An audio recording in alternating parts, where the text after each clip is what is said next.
Hello, everybody. This is Paul Herbert, the Prince of Motivation and host of Zaka Presents My Journey. We're creating this vulnerable and positive platform where you get inspired and motivated from different leaders from our community.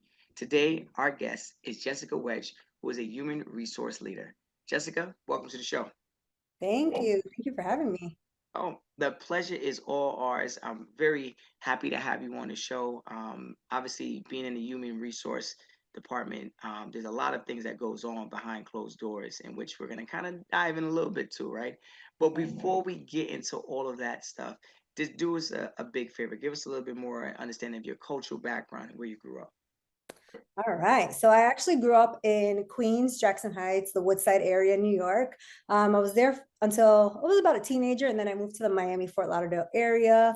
Kind of had to move, New Yorker at heart. I had to move, but my parents are both immigrants from Honduras. So Hmm. all my upbringing is Honduran culture, and being in from Jackson Heights, the melting pot of just every single country in the world. So I was able to grow up with so many different cultural backgrounds, learning so much. And so, yeah, it's who I am. A New Hmm. Yorker at heart, Floridian now as an adult, but it's been great. I like that. I'm a New Yorker myself, from the Bronx. I can tell. Wow. Well, hopefully that's a good way to tell it. Yes, it's the accent. It's all in the accent. You could hear Okay, okay. Shout out to that. Shout out to that. Well, I'm glad I still got my it. Bronx accent. Yeah, no, from the Bronx, and I think that something about being in the city, Oh, was the melting pot. Like you said, you're able to be around different cultures, and I know that obviously like the Caribbean culture is massive everywhere you go, right? yeah. So it's just a vibe, So I'm glad you mentioned that and things like that. But you went from Queens to Miami area, Yes. Florida. Yes. That's a little jump right there. That's not like Queens to Brooklyn. What's going on No, there? yeah. So that, life in New York is expensive. My parents growing up trying to give us the best life.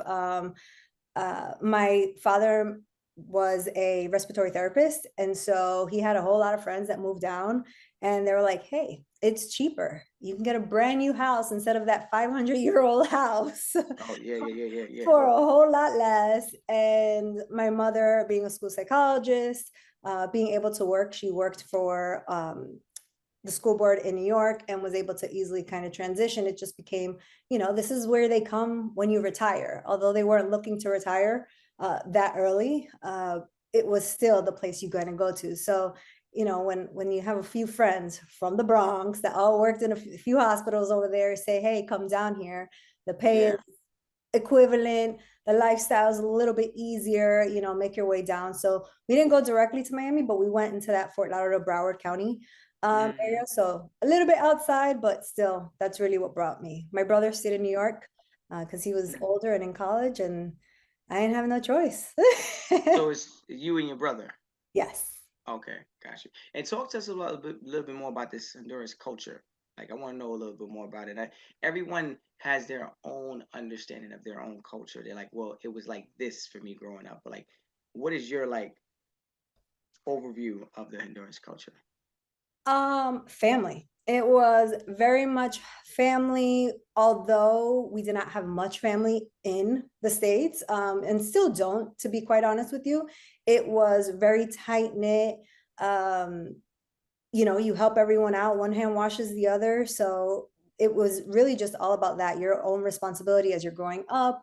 When you do have family around, welcome anyone that is quote unquote different, because just because they're from another culture doesn't mean they're different. They're just from another culture. So it was True. really that, and always lead with kindness. Hmm. That was always what I was Right. taught, is lead with kindness, and it'll only come right back to you. Hmm. So, what was like one of the biggest life lessons you learned growing up as a child from your parents? From my parents, my mom, I saw my mom go to college. I was in preschool going to LaGuardia with her, and then I graduated with her, and we went to Queens College together, kind of growing up and seeing her go throughout college. For her, it was uh, knowledge and education is power. I did not appreciate that growing up because I was Yeah. not one that really enjoyed it as much. Mm. But I've learned to appreciate it a lot more now. And then from my father was the hustle, being resilient, and the grit. And so all of Mhm. that scrappiness, all of that kind of put together between them. My personality is a little bit more like my father. Uh, that was what was taught: is nothing is ever handed to you. Work for it. You got to work hard, and you got to work probably harder than everyone else in the room to stand out. So you had a little bit of that grit, but you also had a little bit of that polish as Yes. well. Yes. Okay. Shout out to mom and dad. It's good to have that healthy mixture. You know what I'm saying? Yes. Especially growing up in New York, you got to have a little bit of that grit in order to kind of fight through things. But you also got to be polished and know the value of education and how to make a difference in your own trajectory Of by course. utilizing the resources that you have around you. It's not Yeah. always about like let me just keep on developing and making things and being and grinding until the wheels fall off. Like let me use what I have, but that's also using your mind. You know what I'm saying? Yes. It's also you just being very cognitive of like what can I do in my current situation to help myself out and my family. So kudos to you on Exactly. that. And shout out to mom and dad for really like laying the foundation to help you and your brother understand, something like Yeah. that. As immigrant parents, it's very hard sometimes for them to kind of, find the right things to say because Mm-hmm. their experience is totally different from our experience. My mom and dad, their mom is Jamaican, father's St. Lucian. So their experience of being immigrants is like, we got to do this. And this is the only way we're going to do it because we don't want to do it. We don't want to mess it up. But in our situation, we're like, I want to try different options. I don't want Mm-hmm. to do this. I want to try this. So shout out to mom and dad for laying down the bricks. And then you just, kind of just keep on laying it down after that. Yeah. And They you're gave us the ability to break the mold a little bit. that is true. But they were a little worried. Oh, yes. Worried They're still worried. every one of our thought leaders that have ever come online and has spoken on this podcast have always indicated that like it was always like a very hard thing, because your parents are like, the amount of money, the time, the amount of hours they spend in at work to invest in us, to go to school, to have clothes on our back, to have food on the table, roof over our head, and we're like, ugh, I don't want to follow in the footsteps of what they would like me to do. Yeah. They want me to be a lawyer, they want me a doctor, they want me to be a police officer, and I'm like, no, I don't really want to do that. I want to do this. Yeah. So it's always funny to hear that we all share the same stories, and we're all from different parts of the world, but it's Mm-hmm. always the same thing. It's like immigrant families, It's fathers, mothers are like there's like a the school unwritten for them. book. It's the unwritten book. The unwritten book. They got a YouTube channel or something. They got their own Zaka platform, and they're talking about this every day. Yeah, my son's gonna be a doctor. Yeah, okay, my son's gonna be a doctor too. Oh, yes. Shout out to that. Um, can you share with us a little bit more about like that immigrant background that has kind of shaped you in your work approach and your success in corporate America? You talked about grit. You talked about education. So I'm assuming you applied those two things to kind of help catapult you in your career. Absolutely. It was really just understanding the gaps. What is this all about? What is it that you need? What can I do, and what is it that I can bring to the table that the next person can't bring to the table? And so for me, I leaned on how resourceful I am. And Mm, I don't know the answer. And I will gladly say, I don't know the answer, but I'm going to find it before everyone else. I'm going to find it before everyone else. I'm going to know what it is. I'm going to tell you A, B, C through Z about all the things of the topic that you told me about. And so it's being that resourcefulness that has allowed me to really just move forward, and the agility to pivot, because if there's one mm, thing we know how to do, it's to mm, pivot. When something's not going one way, we have that ability to quickly see that it's not going to go right that way and quickly pivot into the right direction. So that was probably one of the first things that I really took in, was that ability, is to see that, and to always raise my hand, and smart ask move. and say, hey, I know this is maybe not part of my job description, but if I raise my hand enough, you'll start to see me for the things that I'm doing here, and what I bring to the table. So I respect that, and that I'm glad you're saying and raising your hand. That's been always a topic of discussion here on this podcast, where our thought leaders are saying, either themselves or their peers have always had a hard time advocating for themselves. Oh, You know, yes. really being like, knowing how good you are, knowing that you've put in the work just like anybody else, but you have this imposter syndrome, or you feel like I can't sit at the table. I'm not allowed to speak up. You know, and I Mhm. think that's something that's probably comes from our parents, where they were kind of like, let me keep my head down and keep working. I Yeah. don't care what's going on. I'm doing this. But for us, we're like, we're in a world now where people truly want to voice their opinions and speak up. But you know, you're in corporate America. You finally got the job that you've been looking for. More importantly, your family's been looking for, and you're like, do I say something? I don't want to get fired. How do I go back to mom and dad and express these things? So I do hear you on the two different aspects of both mom and dad and applying it, because some people try to apply it with just with force.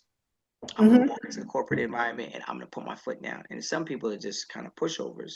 They're not saying anything, right? So I'm glad you found that happy medium. But when I think of your journey and your story, and as it unfolds in your childhood, like what were you trying to pursue as a career path? Oh, I mean, you bring it all the way back. I wanted to be an astronaut. I mean, who doesn't want to be an astronaut as a kid? Okay, um, okay, you was trying to go to the moon. I was trying to go to the moon. I loved looking at, the sky and the moon and all those things are very cool. Then I quickly realized I do not like science by any means. So that was a very quick kind of pivot. And then the daydreamer and, what they say about the difference between the first child and the second child. Second child's a little bit wilder, a little Mm, bit a little bit takes a little bit of that windy road. I'm the second child. So my brother was very much on the books, and I always want to be on vacation. Anything I can do to be on well, vacation. if you're going to the moon, you definitely on a vacation. Exactly. So then I went into hospitality. I saw myself in hospitality, being able to grow. I came right out of high school and I was 18 years old. I applied for Marriott and that was my first job. Like my first real job was working at Marriott in the front of house. And I enjoyed it. I enjoyed everything. I did professional sports. I love the hospitality industry.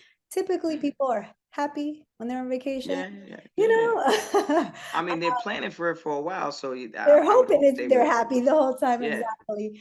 And then, I became a single mother at 24 and I realized although this is great and I love working in hospitality, this isn't working with my regular life. The hours are I'm working night audit. I'm working in the, sports hours of a baseball game, of a basketball game. And so it's not working. So then that's when someone saw in me as I was working at Marriott and for a professional sports team down here.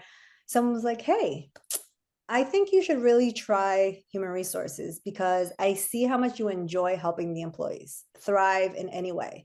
You always want to help with recruiting. You always want to help with, when we have a new employee. So she was the first person that truly pulled me under and taught me and opened those doors of what is Mm, human resources.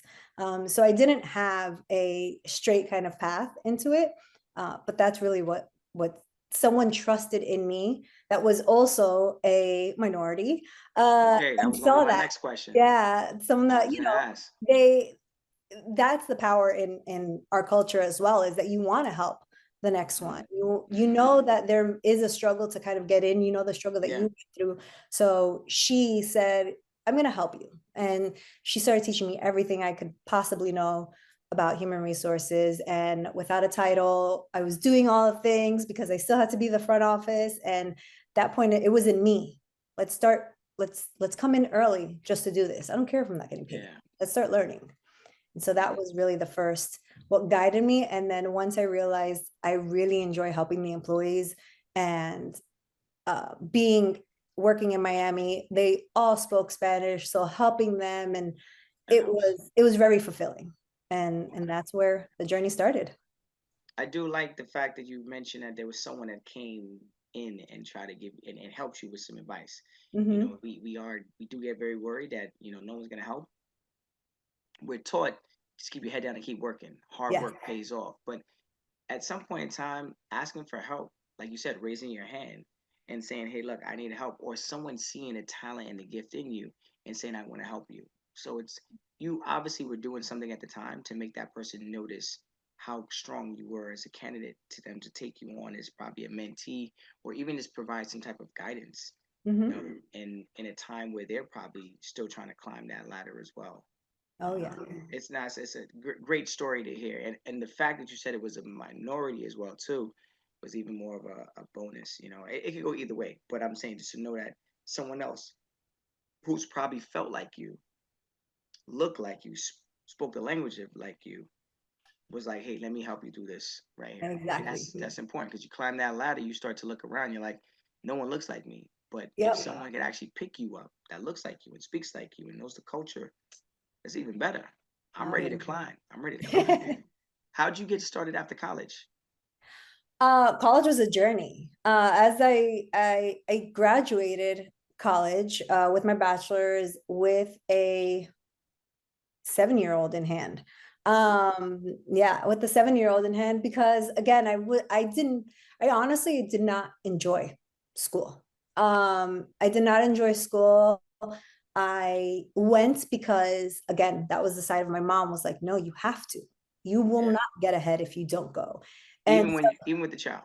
even with child, yeah, she said you won't get ahead if you have to go. It's the foundation. You have to. So, I did do my associates and took a break. And then at some point, one, I kept telling myself, I have to do this for her. And so even when I graduated, I do still in the way feel like I did it for her, but it was for me. And she Yeah, was, yeah, yeah. obviously wanting to do this for me. So my journey in college was um I ended up having to do online college because I did have my daughter, and I graduated pregnant as well because I was Wow. starting my next life, being Wow. a little bit older. So yeah, I think I was close to 30 when I actually graduated. So it was a different journey. I was working, and in my job and doing everything. And I was also going to school. So it really helped out. To be going to school, learning the foundation from a school perspective, but doing the job. I felt, although I was at a disadvantage because you see, and the story you see is someone that is supposed to be, younger graduating Yeah. college. Yeah, Um, yeah, yeah. I had all 21. the experience. Exactly. I had all the experience that some people didn't have at that point. So, Mm-hmm. You have life lessons, skill yes, sets that some people just don't acquire until you actually graduate from college. yes, exactly. So it goes both ways. Sometimes people are like, well, you got to graduate at 21 and start your life.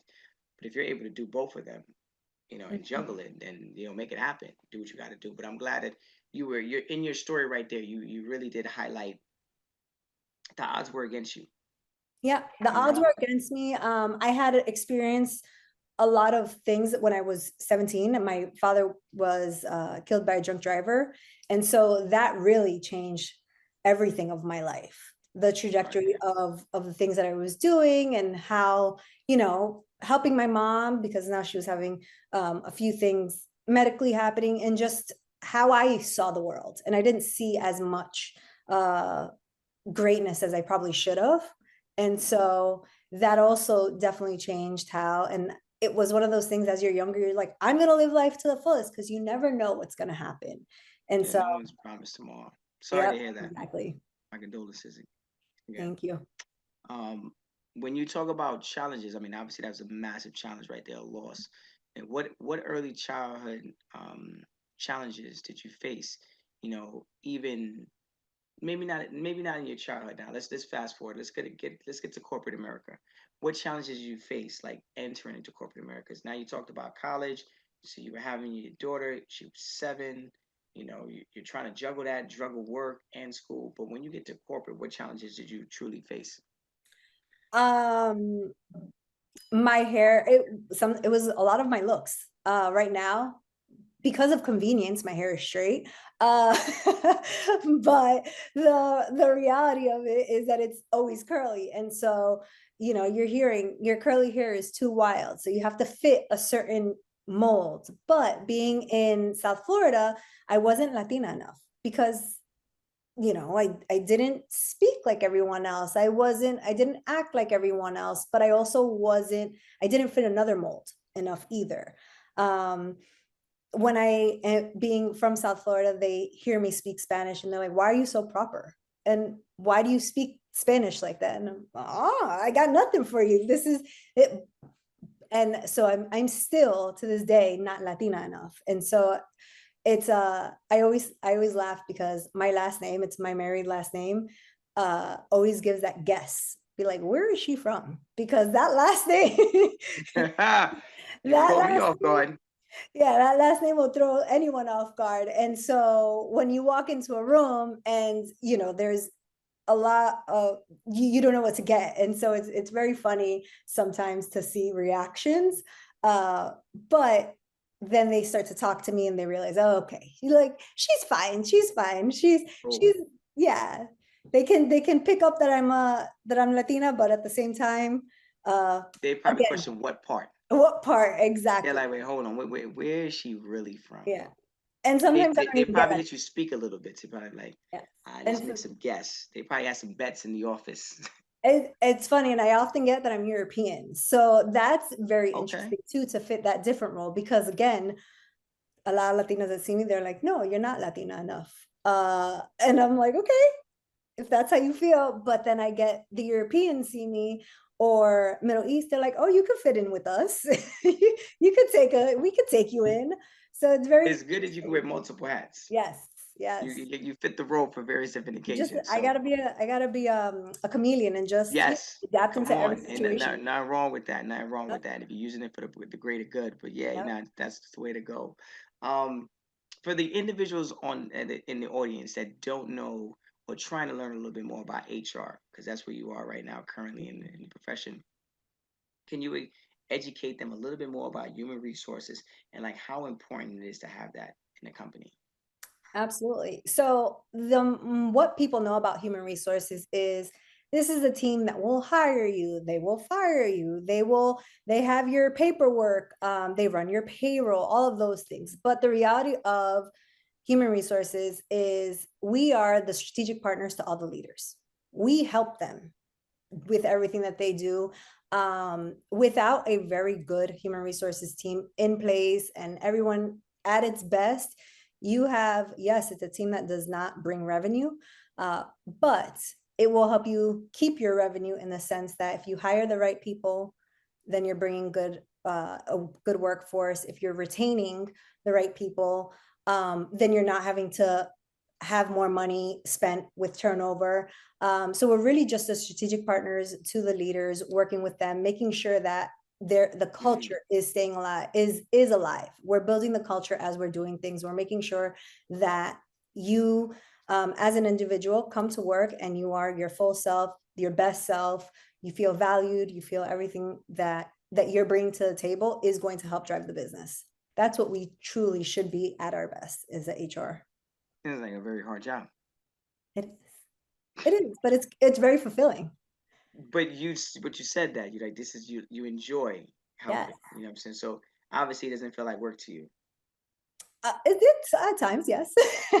But I mean, all jobs feel like a job at times. True. You have your hard days, you have you have your hard and days that you cannot wait until it is time to log off. But then you have your really great days too. Mm.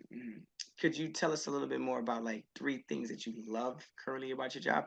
I know one of them potentially is you just enjoy helping other people, but like Yes. what else is there? So my role right now is extremely, I call myself in a way like the chaos coordinator, because everything that's happening, I'm helping to solve problems. So right now, one of the biggest things, it's like a human-centered puzzle. There's always a puzzle that has to be solved with employees and what they're doing. So that's what I really enjoy. I enjoy the puzzle. I love the strategic thinking of what is the team, the organization, the company gonna do in order to make more money, that revenue. So that's one of the roles that I have right now, is really working strategically with our leaders. The other part that I have is I get to manage all the internal communications of our company, Mm, and all internal employee communications. And so with that, I get to see the employee stories come to life. What is it that they're looking forward to? So this month, it's Pride Month. it's really making sure that all of my LGBTQIA plus community is feeling that they have an ally. We're teaching, we're having people understand. Yes, that's good. We're having people be with them. So that's a huge deal at the moment, and it's extremely fulfilling. And then the other part of my job right now, which again, even though I am in HR, but I'm wearing multiple hats, because again, when someone's needed, when there's a gap, kind of go for it. Yeah, yeah, I'm also 100%. working in sales and doing a little bit of sales, helping in the background of making sales pitches come to life and telling a story of how to help our organization, and that one was just a interesting one because it was a gap that needed to be filled. They said, hey, we don't have headcount. Does anyone want to sign up and do it? And so it was one of those where you just jump in and you show your leadership by helping out in another part of the organization.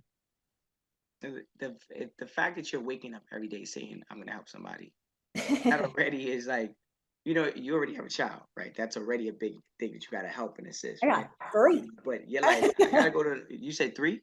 I got three. Oh, Yeah. I thought you just had the one. Oh Whoa. no, it was only one as a single, but then there was Oh, more that came along. okay. Congratulations. Congratulations. Thank you. Like, so you got your hands full. I do. But so just imagine that you just got three, you're working on getting them ready for school in the day, and then you go to work and you got to go help out a whole office. Yes. Like, when are you finding time for yourself? Early morning, 5 a.m., 6 a.m. That's when you're going to the gym after you drop off the high schooler to the bus stop, and you have about an hour and a half. That's no one talk to me. Text messages don't go off. Phone isn't going off. No one, they know where I'm at. I'll be back in an hour and a half. Okay, respect. Respect. I Yeah. like that. I like that. I like the fact that you're blocking off time for yourself. Life can get really busy at times. And if we're adapting from our parents, how they did it, like keeping their head down and just keep working, work 40 plus hours a week, you're Yeah. like, no, no, no, no. I could work the 40, but I'm still going to take an hour and a half every day. Yeah. And people are going to respect that I'm taking this hour and a half for myself. You've Mm-hmm. kind of like put the foot down. And And that's why people just don't bother you. yeah, and sometimes that hour and a half is just, you know what, we're gonna sleep for an extra hour and a half because there's so much. So it'll vary on what that looks like, but it's the reality. Yeah. It's not every day that you can get up and you have the full energy. And sometimes you just need that break to pause and sleep a little more. Yeah. Yeah.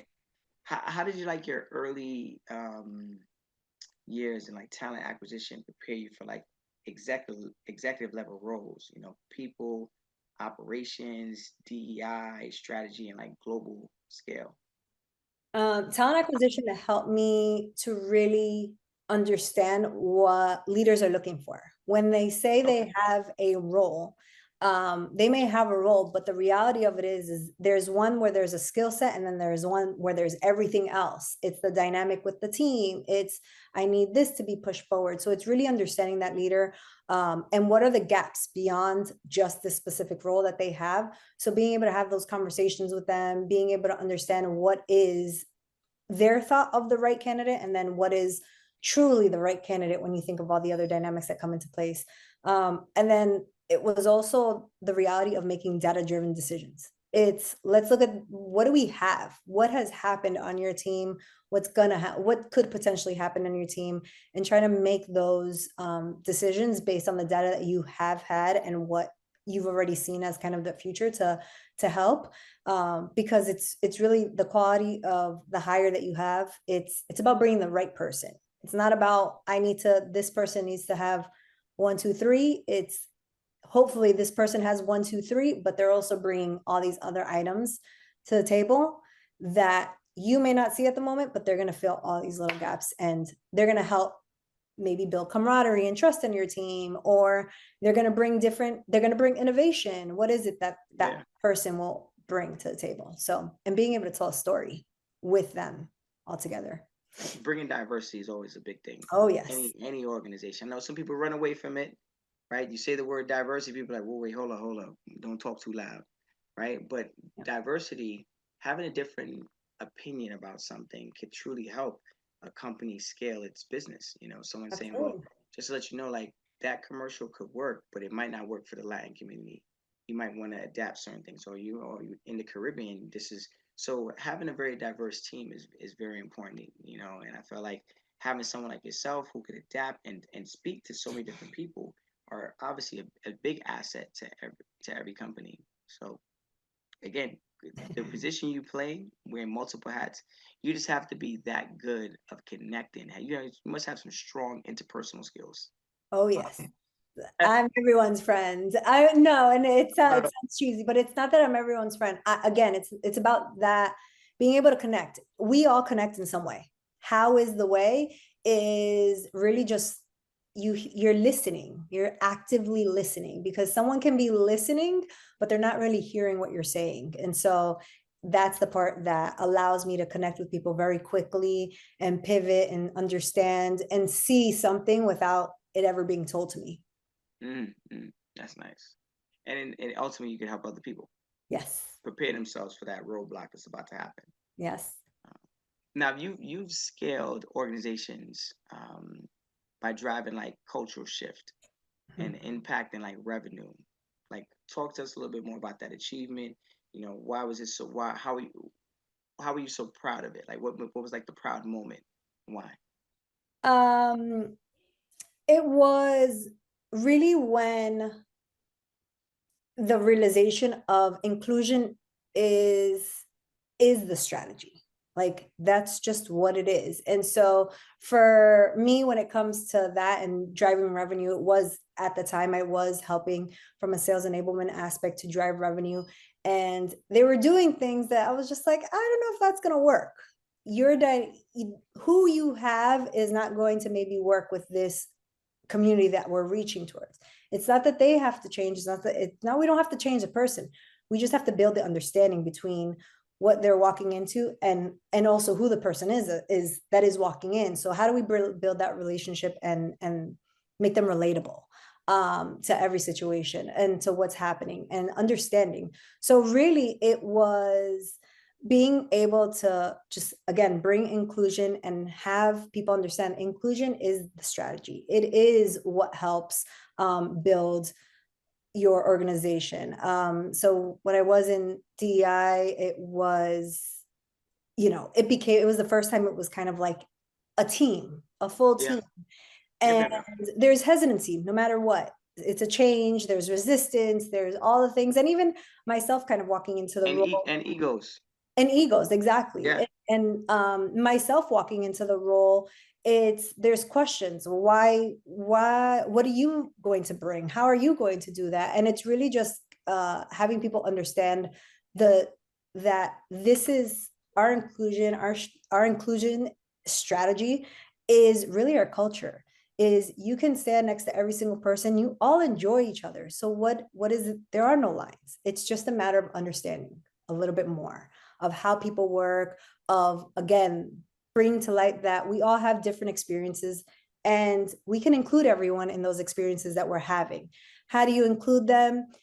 Sometimes you don't know, but it's You okay. You asking them ask. too. Yeah, Yeah. exactly. So you ask them. And so you start to kind of just open up those conversations, being able to see people be vulnerable in situations. And for myself, I've been able to experience a white man just say, I walked into a room and I was very uncomfortable because I was the odd one out. But then it was just his reaction. But then he felt everyone just pulled him right in. And it was his own, walking into the unknown is really what it was. Walking into the unknown. We all walk into unknown when we walk into a room, not know what to expect. So we already have our shield up. But Yeah. it was once we took that shield down that first time, he can walk into any room now and not feel uncomfortable because now he feels the difference in it. So one change at a time. And you mentioned that word inclusion so deeply, and I'm glad that you're hitting on it because how do you align inclusion with business performance in a meaningful way? um I think that's where the people team really comes to life. That's the core and the heart of the company is how your HR team is driving this and how your leaders are driving it is, if your leader is allowing anyone to have a seat at the table and allowing that open door to kind of happen, that makes that person feel heard and feel seen, and that's what really drives it. So from a HR perspective, you're opening door, you're listening, and that's the biggest thing. You're listening, because so many say I'm listening and you're like, no, but you're not, because you miss Yeah. this one area. And again, that's where listening to someone is very different than hearing what they're saying. And when you're listening, you're understanding that empathy, you're giving empathy at the same time. You're, if you can put yourself into those shoes so that you can now see from a different vision than what you're used to. So it really starts with building that understanding with the people team, and then continuing on with your leaders and giving the leaders kind of that mirror to say, hey, this is what your team is feeling, this is what people are feeling, and if you look in the mirror, I want you to understand you are not doing this, and this is why. And so it's to really show them and have them understand, because again, we're human, we've grown up with our, however we grew up, with morals, with ways of thinking, and Yeah. Very tough conversations. very tough Yes. conversations. And no matter how you grew up in any culture, Catholic culture, you grew up not accepting certain things, and this culture, you grew up not accepting certain things. And so it's really just, how do you say, I grew up this way, or I've always been this way, but let me think about it another way. How And is it? the world is always evolving, right? Yes. And obviously, as the world evolves, jobs around us are evolving. So, Yes. what worked in 2000 is not working in 2025. Exactly. So, but again, change is always a hard thing to accept. Mm-hmm. People get a little worried. They're like, wait, hold up. And if someone who's maybe less experienced overall, but is very knowledgeable of human resource comes in and tells me that I'm not doing a good job, I'm like, what are you Yeah. talking about? How are you going Yeah. to tell me what I do? I own the company. I've been doing this for 25 years. And you're like, look, it's not about owning the company. It's about the relationship that you have with your employees. And you could build more revenue or generate more revenue if that relationship was a little bit more stronger. And in that relationship, also not only with your employees, but also with your consumers. So Correct. it's a lot of that stuff that sometimes people like negate to pay attention to. Mm-hmm. They're like, okay, well, it's the more people we have in the door, the more we close. Mm-hmm. Law of numbers, right? So we get 100 people in the door, 50% say maybe, 25% say yes, 10% of them sign. That's what we want to do. And it just becomes like that hamster wheel Yep. versus like, let's make sure everyone's happy. Yep. Let's stop right there. Let's not Exactly. sell anybody on anything. Let's not promise the employees that we're going to give them something. We're not going to give it to them. Let's make sure everyone's happy, because when you're in a more inclusive, happy, nurturing environment, you feel more obligated to help. Like Yeah. being in immigrant families, right? It was Thanksgiving or Christmas, and you walk in the house and you see everyone doing something. You're like, let me go pick up the bag. You sitting down watching TV, because it Exactly. was just a vibrant energy that was there. You walked inside and like, you smell the food. You're like, hey, hold up, let me go take the trash out. There's nothing Exactly. in the trash, What but is you're it ready that to I take. can do? And that's the reality. If you have a team that's inclusive, that feels included, that feels their worth, that's the reality. If they feel their worth in everything that they're doing, good days and bad days, they can bring that worth forward and say they will ride or die for that company in every way possible. As long as they are feeling that, they feel that, their opinion matters, they will go with that company to the end of time. And that's where their loyalty comes in. It's because, why do I want to be unloyal, or why do Yeah. I want to look somewhere else when this company has given me this? I don't know if I'm going to feel the same way at another company. I don't know if I'm going to, be able to have that seat at the table or have a conversation with, our C-suite as easily as they do here. So all those things come into play. Hmm. What are like some key qualities that like immigrant professionals have but don't speak about them a lot? I'm All thinking right. about it now as we're having this conversation. I'm like, you know what? we're talking about numerous of times, it comes back to like speaking up, saying certain things, those vulnerable moments. So, what are like some key qualities? I want to hear from you now because a lot of our thought leaders have told me a lot of qualities that immigrants bring to the table. What are some of the Uh-huh. thoughts on you? What we bring to the table is the well, resilience, but I'll always kind of lead with that one, but the ability to pivot, to move in every single direction. It doesn't matter what direction that is. The ability to pivot, and also no matter what room we walk into, somehow we always have the ability to build a community wherever we are. Yeah, I give you that. That's a new one. But now I think about it, and I'm like, you know what? There's a lot of people that I know, the Caribbean background, that literally, no matter where you put them in the world, they are ready to like, hey, I'm not even joking. My mother, I went to Turkey last year with my mother, and I went for 2 weeks and she stayed for 3 months. My mom is in her high, she don't care if I say her age, but she's getting close to the seven to being 70. And I just left her. I said, okay, I love you. You want to stay here? She wants to learn, she wants to immerse herself in the culture. I kid you not, a day after we left, she had the hotel employees just helping her in every way. She knew the people at the store. She just knew she built a community so quickly in again, a country that did not speak the same language, that did not really speak English, that did not speak I Spanish. don't see a lot of Latinas. Exactly. And so they've given her her Turkish name. They have they Oh, she sent is in her her home. glory. She is in Yeah. her glory. Yes, they sent her home with things. They made sure that she got, to the next city without a problem.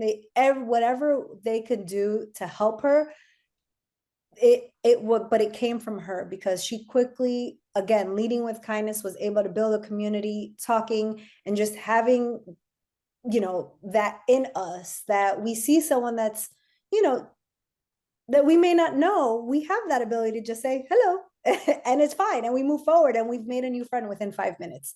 It's not that hard to be kind. Exactly. It doesn't even cost anything to be kind. Exactly. So that's what it's the ability to pivot and the ability to build a community, no Mm. matter where we go. And the story of your mom is the ultimate story of building a community. The fact that not even like Miami to like West Palm build a community. We talking about Turkey. Yes. We talking about across oceans and be like, hey, look, I'm gonna stay. Yeah. Mind you, I came together, but she's like, I'm gonna stay. Yeah. I'm gonna build my community here. And And the she built, yeah. And she strong built such a community. strong community that she went back That's what I was gonna say 6 months next. later. That's And they what I was were gonna say waiting for next. her. They were waiting for her Oh my gosh. with Your mom is open smart. doors. She is smart. And this is something, no lie, I've been thinking about this. I said, as I get of age, I want to know where is my community outside of my community.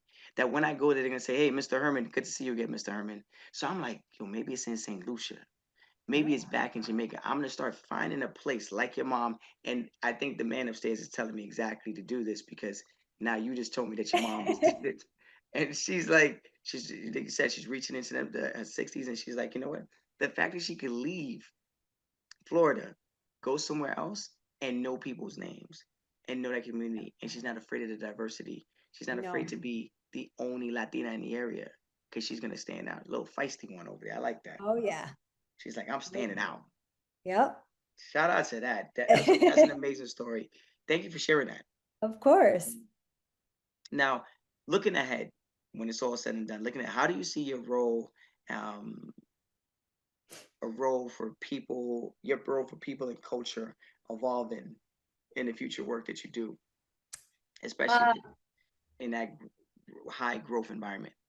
um, I think before, when you think about people and culture, and before it was just human resources, so a little bit more, that corporate world, people and culture is exactly that. It's not just human resources. You're not resourcing humans anymore. It's now much more dynamic. It's not about enforcing the rules of an organization and what we're doing. It's more about driving the outcomes of the business in different ways. It's just the people team is thinking very business centric. And so again, how are you helping leaders and the employees just grow and make more of a business impact in their everyday work? So I think the dynamic is completely changing in that way. Mhm. It's yeah, it's again not about being a resource to the humans. It's it's about the people. Yeah, it's bigger. It's bigger than It's that. It's bigger, bigger than yes. that.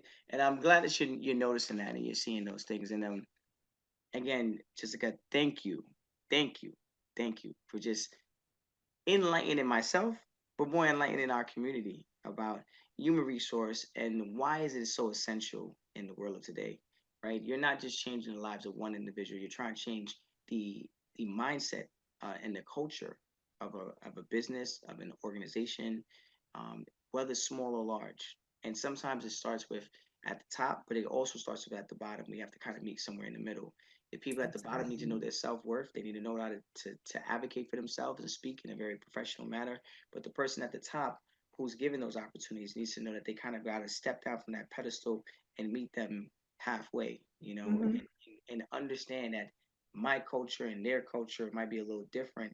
And how do we find a way to kind of join that? I think that the work you do as a mom, juggling all of that, kudos to you on that. But Well, again, mom and dad did a phenomenal job really raising you and giving you the insights that you need and the life lessons that you have gone through on your own, um, whether through school, whether through corporate, whether graduating with a 7-year-old child, just trying to juggle all that at the same time. A lot of times we look at those as like scars in our lives, right? Or we look at those as dark moments. But those moments have made you the strong woman that you are today, and it's an honor to have you on, and an honor to hear your story. well, thank you. Thank you. It was an absolute pleasure to be my first kind of podcast. And so You I did really real good. appreciate it. Thank you so much for the questions. I love how much you put thought into really digging into the person. And so thank you again for the opportunity. Yeah, that's the goal. That's the goal here at Zaka. And I want to let the listeners know if you want to hear more inspirational stories like Jessica, please check us out on ZakaConnect.com. Follow our social at Zaka Connect and follow our feed Zaka wherever you listen to your podcast.